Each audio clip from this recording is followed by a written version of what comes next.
제가 아주 어렸던 소시적이에요. 국민학교 졸업하고 중학교 들어간 그 해였던 것으로 기억합니다. 당수가 그렇게 배우고 싶어서 도장에 등록을 했던 적이 있었습니다. 저는 지금도 키가 작지만 예전에도 작았어요. 목적이 있었습니다. 제가 너무 작고 약해 보여서 도저히 동네 골목길을 편하게 지나쳐서 학교까지 걸어가는 것이 힘이 들었습니다. 아이들이 너무 강한 애들이 그 골목을 진치고 있었으니까요. 집 식구들에게 허락도 받지 않은 채로 등록을 했습니다. 도장에 가서 싸우는 것을 배우려고 했어요. 누구든지 나에게 덤비면 멋지게 한 방에 격파시키는 기술을 내가 배우면 살아남을 수 있다. 그런 생각에 갔습니다. 그런데 막상 들어가 보니까요. 전혀 저의 기대와는 다른 것들을 하고 있었습니다. 막상 어떻게 한 방에 상대방을 날려버리는가, 어떻게 한 번 차서 상대를 무릎 꿇게 하는가 하는 것은 전혀 언급도 없이 그저 무슨 남자애들을 모아놓고 무용도 아닌 이상한 동작을 가르치는구나 하는 생각이 들었습니다. 속으로 엄청 실망을 했습니다. 이게 아닌데 그랬어요. 나는 싸움을 배우고 싶어서 왔는데요. 그래서 첫 시간부터 가르쳐줘야 하지 않겠느냐 기대를 한 것입니다. 상대를 만나면 어디를 때리면 된다. 또 어떻게 때리면 된다. 또 어떻게 그 미운 아이의 코피를 흘리게 하는지 뭐 이런 방법들을 내가 배우고 싶었는데 뭐 하나 둘 셋 이러면서 무슨 모양을 내는 것이나 가르쳐 준다면 이거 아니잖아 하고 그만두어 버렸습니다. 사실 그런 기본형을 배우고 연습해 두고 나면 장차 파괴력을 발휘할 때가 와서 그때 바로 그 자세로부터 힘이 나온다는 것을 전혀 저는 이해하지 못했기 때문이었습니다. 그렇게 배운 자세로부터 여러 가지의 응용의 동작이 나와서 어떻게 다리를 돌려 찰 수가 있는지, 어떻게 주먹을 뻗어 공격하는지 그렇게 되는 것인데 저는 그냥 격파, 급소 공격 뭐 이런 것 가지고 격렬한 파괴력만을 얻고자 했던 것이었습니다. 가만히 생각해 보면요. 우리의 하나님에 대한 기대도 이럴 수가 있다 하는 생각이 듭니다. 그 대표적인 예가 기도가 아닐까 생각이 듭니다. 어떻게 하면 내 기도의 응답을 받아낼 수가 있을까? 무슨 방법으로 기도하면 되는 거지? 무슨 방법으로 기도하면 이 병이 그냥 한순간에 나아버리고 이 문제가 그냥 해결되어 버릴 수가 있는가? 어떻게 기도하면 응답을 확 받아낼 수가 있는가? 이런 생각, 이런 기대를 품고 우리가 기도할 때가 얼마나 많습니까? 도장에 가서 필살의 기술을 단번에 습득하겠다는 그 자세나 인생의 문제를 일시에 기도로 해결해 보아야 하겠다는 그 자세나 서로의 내용은 다를지 몰라도 실제는 서로가 어때요? 동일한 사고의 패턴이라고 할 수 있습니다. 오늘 읽은 이 성경 본문의 말씀은요. 기도에 대한 우리의 기대를 대단히 저조하게 떨어뜨리는 그런 말씀을 하고 있지 않습니까? 빌립보서 4장 7절이 이렇게 기록하고 있기 때문입니다. 그리하면 모든 지각에 뛰어난 하나님의 평강이 그리스도 예수 안에서 너희 마음과 생각을 지키시리라. 이것이 기도의 응답이라고 적어놓은 것입니다. 기도하면 네 구한 바가 무엇이든지 믿기만 하면 다 들어주신다는 것이 아니라 기도하면 얻는 것이 너희 마음과 생각에 임하는 하나님의 평강이다 하는 것이니까 내가 구하고 있는 것은 해결이지 뭐 이런 평안 정도가 아니잖아요. 우리가 사실 해결을 구하지 못할 때 얼마나 흔들립니까? 얼마나 불안해집니까? 해결하지 못하고 끌어안고 살아가고 있는 문제는 오늘 우리를 편안히 잠자리에 들게 허락하지 않습니다. 엄청나게 걱정하게 만들잖아요. 그리고 염려에 휩싸이면서 우리는 정상적인 사고를 지탱하기가 어려워집니다. 염려에 대하여 영국의 그 유명한 목사님 찰스 스펄전이 이렇게 말을 했어요. 우리의 염려는 내일의 슬픔을 비워주는 것이 아니다. 오늘의 힘을 비워버린다. 염려는요. 염려하는 그것 하나만으로도 우리의 힘을 메마르게 만든다는 것입니다. 그래서 창의적으로 아니면 적극적으로 그리고 긍정적으로 생명력에 넘쳐서 그렇게 살아가게 하는 그 힘을 다 염려는 잃어버리게 만들고 불안과 걱정에 휩싸여서 내 힘을 다 소진하고 말게 한다는 것입니다. 왜 염려가 우리의 힘을 이렇게 빼버리고 소진하게 합니까? 그것은 염려는 우리의 미래에 대한 문제를 생각하는 것으로부터 염려가 오는 것이 아니라 우리의 미래를 내가 직접 내 손으로 컨트롤해야 한다는 생각 때문에 내 속에서 일어나는 것이기 때문입니다. 나의 내일에 관한 모든 일을 지금 내가 관장하고 내 뜻대로 운영할 수 없다 하는 그 생각 때문에 우리는 어떻게 해요? 불안해하고 그리고 염려에 휩싸이게 되는 것입니다. 이런 생각, 나의 내일을 내가 컨트롤해야 한다는 생각이 내 속에 일어나면 나의 마음과 생각은요, 결코 평화를 유지할 수가 없습니다. 왜 그렇습니까? 우리는 불완전한 존재이기 때문입니다. 우리는 그런 능력이 없기 때문이에요. 그래서 내일에 대한 예측도 내일을 감당할 어떤 능력도 우리가 가지고 있지 못한 까닭에 내일을 내 손으로 다루고자 하면 그때부터 우리는 염려에 휩싸이고 마는 것입니다. 우리는 스스로 일어나서 내 힘 능력으로 살아가기를 원하지만 근본적으로 우리는 그럴 수가 없는 존재라 합니다. 왜냐하면 우리는 피조물이기 때문이에요. 우리는 우리를 창조하신 하나님과의 관계 속에서만 생명을 누리고 살 수 있는 그런 존재로 만들어졌기 때문에 우리가 그것을 모르기 때문에 문제가 생기는 것입니다. 우리는 그런 까닭에 수많은 시행착오를 거쳐서야 겨우 하나 제대로 하는 일을 경험하게 됩니다. 피조물이니까. 우리는 창조주처럼 살 수 없으니까요. 우리가 하는 일이 온전하게 이루어질 수가 없는 것입니다. 그래서 언제나 실패는 우리 곁에 다가와 있어요. 그리고 실패를 경험할 때마다 우리는 심하게 흔들리고 자기 비하에 빠집니다. 참 못났구나. 실패를 경험할 때마다 그 실패보다 더한 것은 내 자신이 실패하는 실패자라는 생각 때문에 더 괴로운 것입니다.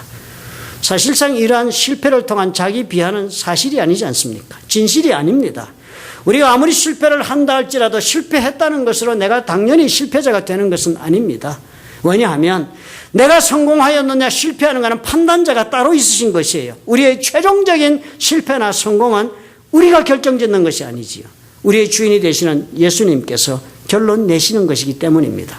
우리가 이것을 믿어야지요. 그러므로 우리가 이것을 인정하는 그런 훈련을 먼저 습득하여 내 것으로 해야 합니다.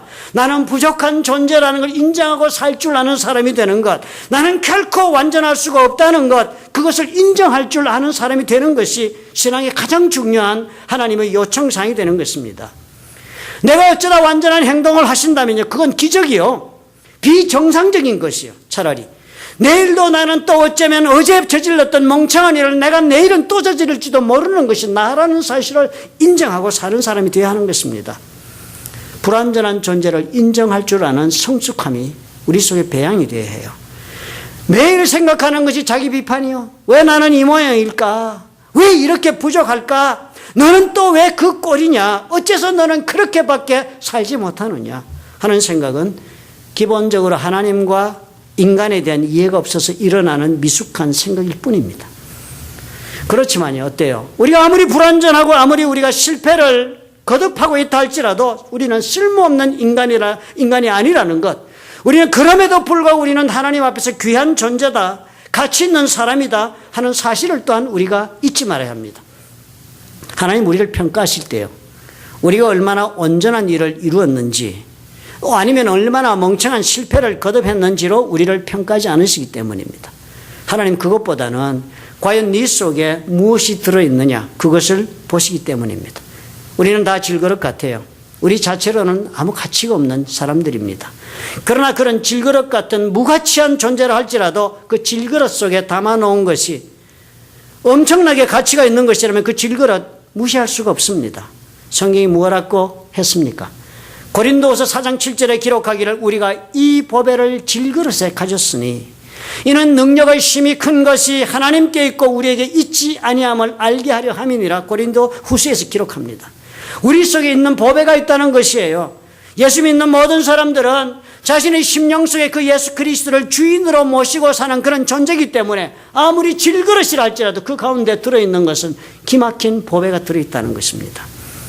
그렇다면 우리의 가치는 어떻게 해요? 우리 자신의 것으로 결정짓는 것이 아닙니다. 우리가 보잘것없고 불완전한 사람임이 명백하다 할지라도 우리가 예수를 믿은 까닭에 우리의 가치는 엄청난 것입니다. 그렇다면 우리는 우리가 불완전하다는 것 때문에 염려나 걱정을 하는 그런 단계를 초월할 수 있어야지요. 인정하고 더불어 살아야 하는 것입니다. 우리는 그렇게 만들어졌다. 나는 애초부터 불완전한 존재로 모자란 존재로 만들어졌다. 그러나 그럼에도 불구하고 어떻게 해요? 나는 쓸모없는 존재가 아니다. 이 믿음이 있어야 합니다. 이 믿음이 설 때 염려로 인한 불안이나 자기 비하에 빠지지 않을 수가 있습니다. 이 믿음이 생기면 불완전한 우리의 삶을 얼마든지 우리는 수용하면서 여유 있게 살아갈 수 있는 방법을 체득할 수 있게 됩니다. 이런 믿음이 있은 까닭에 우리가 서로 사랑하며 살아갈 수 있는 길도 열리는 것입니다. 이것을 얻는 길이 무엇이라고 오늘 말씀해요? 그것이 기도하는 것이다. 오늘 빌립보서가 그것을 지적하고 있습니다. 염려에 우리의 마음과 생각을 내어주는 대신에 무엇하라 합니까? 기도하라 합니다. 어떤 기도를 하라고 하십니까? 모든 일에 대하여 기도하라 하십니다. 하나도 빠뜨리지 말고 우리 삶 가운데 일어나고 있는 모든 일에 관해서 내 삶 속에 일어나는 모든 일이 다 우리의 기도해야 할 제목들이다. 성경이 우리를 가르쳐 줍니다. 왜 모든 것에 대해 기도하라 하실까요? 전적인 의존을 원하시기 때문입니다. 하나님을 완전히 의지하라고 독촉하시고 있기 때문입니다. 이것이 수월하지 않다고 생각하는 많은 분들이 있습니다. 어떻게 내 문제를 다 맡겨? 감당치 못하는 거나 맡겨야지. 그렇게 생각합니다. 내가 할 수 있는 건 내가 하고 못하는 것만 하나님께 구해야지 그러지요. 그런 마음의 자세는 아마 세상적으로 볼 때는 훌륭하다, 책임감이 있는 사람이다, 그런 칭찬을 들을 수 있을지는 모르겠습니다. 그러나 신앙인으로서는 교만입니다. 그런 까닭에 기도하는데 그냥 하는 것이 아니라 성경은 말하기를 신앙인으로서 네가 기도할 때는 모든 것을 기도할 때는 감사함으로 기도하라고 성경이 권면을 합니다. 감사한다는 것 자체가 무엇이에요? 이제까지 살아온 나의 삶에 대하여 하나님께서 베푸신 은혜를 기억하고 있으니까 그것 때문에 감사가 가능한 것입니다. 내가 오늘 나 된 것은 나의 힘으로 된 것이 아니라 하나님의 은혜로 되었다 인정하는 것이 감사하는 자의 마음이니까요. 이것이 있어야 한답니다. 기도하는 것 자체가 하나님 의지하는 것이지. 나의 앞으로의 내일의 문제에 관해 하나님께서 주관하시면서 운행해 달라는 그런 간구, 그것이 기도하는 자의 뜻입니다. 이러한 기도는 그러니까 또한 우리가 염려하는 모든 내일의 문제를 하나님께 맡기는 그런 기도가 될 수밖에 없습니다. 내가 나의 내일을 컨트롤하지 않겠다는 그 표현이, 그 의사표현이 기도로 드려지는 것입니다. 염려를 우리가 봉쇄할 수 있는 길은 우리의 미래를 전능자 되시는 하나님의 손에 맡기는 길밖에 없습니다. 그렇게 한다면 성경은 이렇게 말씀해요. 염려가 우리의 마음과 생각을 사로잡는 대신에 하나님의 평강이 우리의 마음과 생각을 지킨다 하십니다. 하나님께 맡기면 주께서 맡아주신다는 거예요. 맥스 루카도라는 그 기독교 저술가가 이런 재미있는 조크를 했습니다. 어떻게 염려를 다룰 수 있을까? 당신도 이 사람처럼 한번 해보시면 어떨까요? 그러면서 이야기를 하나 적어놓았어요. 이 사람이 너무나 염려가 많아서 감당할 수가 없어서 내가 염려가 너무 많아 내 혼자 다 감당 못하겠다. 사람을 사자. 돈을 주고 내 염려를 다 대신해 줄 사람을 찾아야겠다. 그래가지고 염려해 줄 사람을 채용을 했습니다. 염려가 워낙 많았으니까 또 중요한 염려도 많고 그랬으니까 사람을 채용하면서 계약을 했습니다. 1년에 20만 불을 주기로 연봉을 계약했습니다. 그리고 이 사람이 일을 시작을 했습니다. 그리고 일을 시작하면서 이 염려를 맡은 사람이 제일 먼저 자기 보스에게 한 염려가 이것이었습니다. 내 연봉 20만 불은 도대체 어떻게 주실 작정입니까? 이 많은 돈을 어디서 구해올 수가 있습니까? 염려가 태산이었어요. 그래서 주인이 대답을 했습니다. 그게 자네가 맡은 염려세 그랬다고 합니다. 우리 주님께서 내 염려를 맡아주신다는 것은 전적으로 주님께서 염려하시고 나는 평안을 누리는 것입니다. 하나님께서는 우리가 기도 가운데 우리의 염려, 내일에 대한 염려를 하나님께 맡기기를 원하십니다. 왜요? 주님 말씀하시기를 내가 너를 돌보고 있기 때문이다 하십니다. 염려를 맡기는 것은 우리가 해야 할 일이고요. 염려를 감당하는 것은 하나님이 하실 일이기 때문이라 하십니다. 기도는 그럼에도 불구하고 결코 결과를 통제하는 수단이 될 수 없습니다. 기도는 맡기는 수단일 뿐이에요. 그러나 기도의 결과는 내가 원하는 대로 받아내는 그런 수단이 될 수가 없습니다. 하나님께서는 최선의 결과를 내시는 분이라는 사실을 기억하고 기도하고 맡기십시오. 우리의 생각대로 우리의 기도한 대로 이루어지지 않는 것이 얼마나 많은 경우에 다행스러운 일이 되는지는 세월이 지나보아야 알게 되는 경우가 수도 없이 많고 그것이 대부분입니다. 사도행전을 살펴보아도요, 우리는 얼마든지 많은 사례를 봅니다. 베드로가 감옥에 갇혔을 때 성도들은 모여서 교회와 사도를 위해 간절하게 기도했습니다. 그 기도 덕분에요. 하나님께서는 간수들을 잠재우시고 감옥 문을 다 하나님이 열어주셨습니다. 그래서 베드로가 아무 저항도 받지 않고 감옥을 걸어 나와서 목숨을 건집니다. 그런데 그 동일하신 하나님, 그 동일하신 때에 그 동일하신 감옥이란 장소에서 먼저 잡혀 들어간 야고보는 어떻게 됐습니까? 감옥에서 순교하고 말았습니다. 하나님은 우리의 생각과는 전혀 다른 결과를 내는 경우가 얼마든지 있는 것입니다. 우리의 생각으로 하나님의 결론을 만들어낼 수가 없습니다. 하나님이 크신 계획이나 크신 생각을 우리의 좁은 생각에 가둘 수가 없는 것입니다. 야고보의 순교는 개인적으로 볼 때는 대단히 비극적인 사건으로 보일지 모르지만 예수님의 세계관을 통해 본다면 어쩌면 전혀 다른 해석으로 설명되어져야 한 사건이 될지도 모릅니다. 예수께서 세베대의 두 아들 야고보와 요한을 데리고 찾아온 그 어머니가 예수께 이렇게 막 부탁을 합니다. 주의 나라에서 자신의 두 아들이 하나는 주의 우편에 하나는 좌편에 앉게 해달라고 부탁하였을 때 주님이 대답을 했습니다. 너희 구하는 것을 너희가 알지 못하는도다. 나의 마시려는 잔을 너희가 마실 수 있느냐?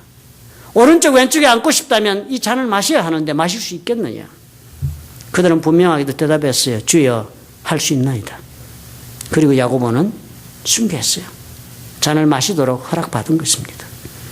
우리는 하나님의 방법을 알 수 없어요. 그러나 우리는 어떻게 해요? 하나님에 대한 믿음을 가진 까닭에 하나님께서 처방을 내리시는 결론에 대한 신뢰도 가져야 합니다.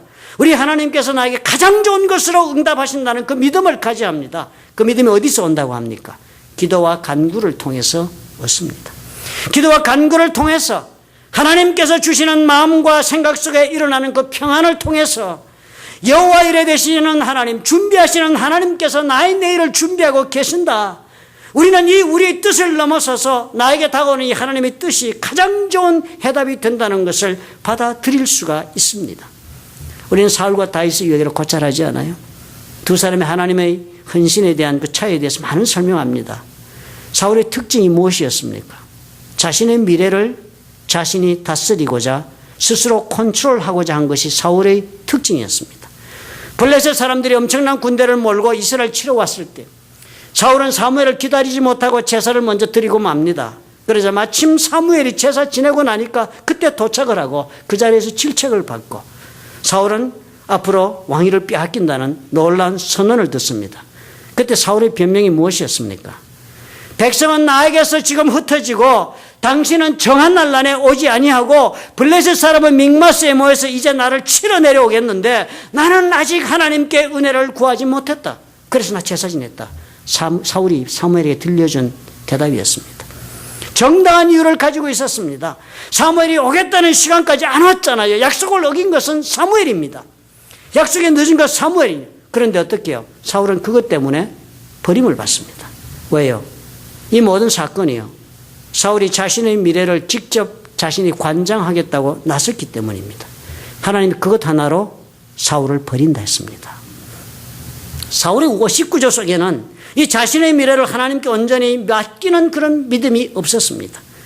그래서 얼마나 염려가 많았습니까? 사울의 일생 동안 염려 때문에 사울은요. 그 염려 때문에 염려에 사로잡혀서 공황장애까지 빠집니다.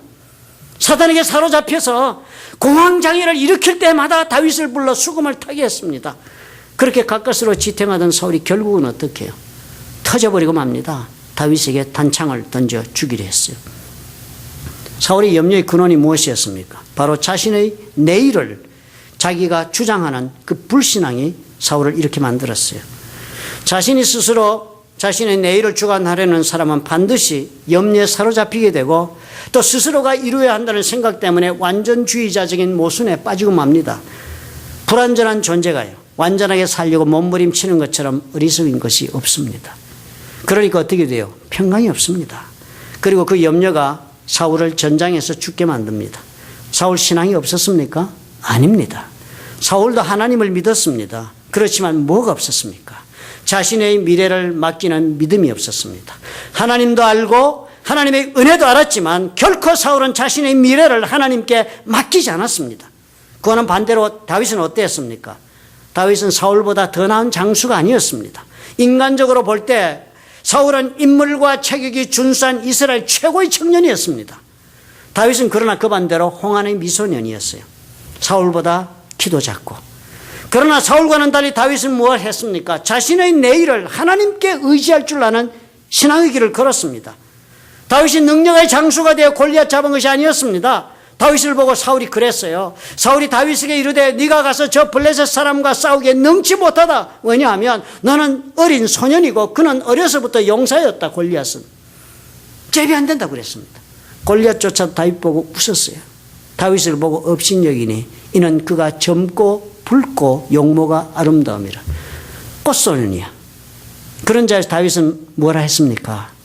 너는 칼과 단창으로 내게 오거니와 나는 만군의 여호와 이름 곧 내가 모욕하는 이스라엘 군대의 하나님의 이름으로 내게 가노라 그랬습니다. 하나님의 이름에 모든 것을 걸고 달렸어요. 무기도 없었습니다. 물맷돌 몇 개. 다윗이 골리앗 잡은 것이 아니라 하나님께서 잡은 것이에요. 다윗은 언제나 자신의 미래나 내일의 염려를 하나님께 맡기고 살아가는 길을 선택했습니다. 언제나 그래서 다윗은 기도했어요. 맡기느라고. 자신의 맡기는 마음을 하나님께 의지하고 드리려고, 그리고 일 자체를 맡기려고 하나님께 당부하고 하나님의 뜻을 헤아리는 마음으로 살려고 다윗은 수도 없이 기도하면서 걸어나간 것입니다. 사울은 완전주의자로 서서 자신의 일을 해결하고자 했어요. 자신이 내일을 주관하며 완벽한 인생을 이루어버리고 그 결과는 뭐였습니까? 염려였습니다. 그리고 공황장애였습니다. 그리고 불안과 염려에 사로잡혀 떨면서 자기 목숨을 버렸습니다. 전장에서 자살했어요. 내일로부터 영원히 도피하기 위해서 자기 칼로 자기가 찌르고 죽었습니다. 다윗 많이 실족했지요. 다윗도.